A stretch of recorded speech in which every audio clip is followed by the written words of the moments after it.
asalaamaaleykum wa rahmatullahi taala wa barakaatuhu mbokk yi ñuy topp ci internet bi rawatina ci chaîne bi muy Serigne Djily TV ñu ngi leen di nuyu di leen ziyaara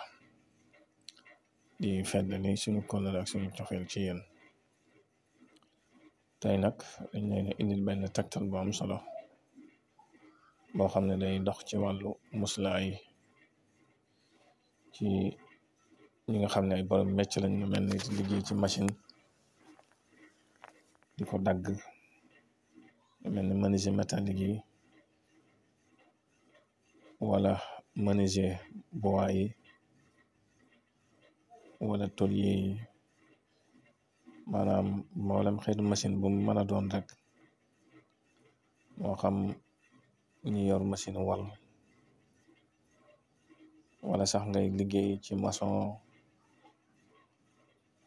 wala bokk ngay liggéey ci tëli yor machine xeeti machine yooyu ñuy liggéey ak machine bu mën a doon rek lii lu ci am solo la boo ko dul fàtte waxtu boo jugee bay tàmbali rek nga jàng ko tifli ko say loxo yàlla mën na la musal ba doo ci jële accident ndax ndogalkat fu nekk la mën a bàyyi ko rawatina ci sa liggéeyukaay te ñaare lu lay bett lay doon kon nag am ci muslaay boo xam ne dana la dimbali ba suñu borom fegal la ko am na solo. bii nag tegtal la boo xam ne bu gàtt la te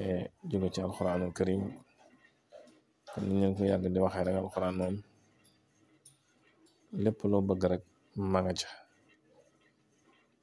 moo xam danga koy xam wala boo xamoo ko waaye alxuraan ma farratna fil kitaabi min shay. kon bu dee machine booy liggéey wala machine wal wala luy dagg wala xeer yooyu wala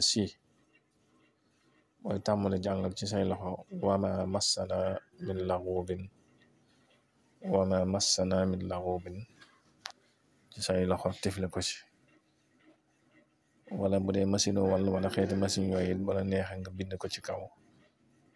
wama massana min laghubin te it boo xoolee maanaam bi dana tegtaloo lool ci ñaare lam jublu.